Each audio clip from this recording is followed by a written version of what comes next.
শোবিজে তর্ক-বিতর্ক নিত্যদিনের বিষয়। ছাড় পায় না যেন কোনো কিছুই। কয়েকদিন আগে দুর্বৃত্তের ছুরিকাঘাতে আহত হন বলিউড অভিনেতা সাইফ আলী খান। ইতোমধ্যে হাসপাতাল থেকে ছাড়াও পেয়ে গেছেন এই অভিনেতা। তবে নিন্দুকদের গুজব যেন শেষ হবার নয়।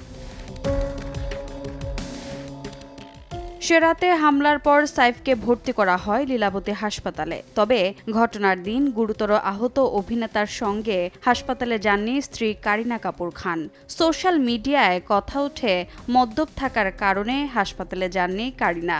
বিষয়টি নিয়ে কারিনা মুখে কুলুপ এঁটে বসে থাকলেও এটিকে হাস্যকর গুজব বলেছেন অক্ষয় পত্নী টুইঙ্কেল খান্না। ভারতীয় এক গণমাধ্যমে লেখা তার সর্বশেষ কলামে বিষয়টি সামনে এনেছেন এই অভিনেত্রী। সেখানে স্বামীর কর্মকাণ্ডে স্ত্রীকে দোষারোপের সংস্কৃতি থেকে বের হওয়ার আহ্বান জানিয়েছেন সবাইকে। নিউ সানসিল্ক ব্ল্যাক শাইন, নজর কাড়া শাইনি চুলের নাম্বার 1 চয়েস। সেই কলামে টুইঙ্কেল লিখেছেন, যখন বিটলসে ভাঙন ধরল তখন সবাই দায় করল ইউকো উনোকে।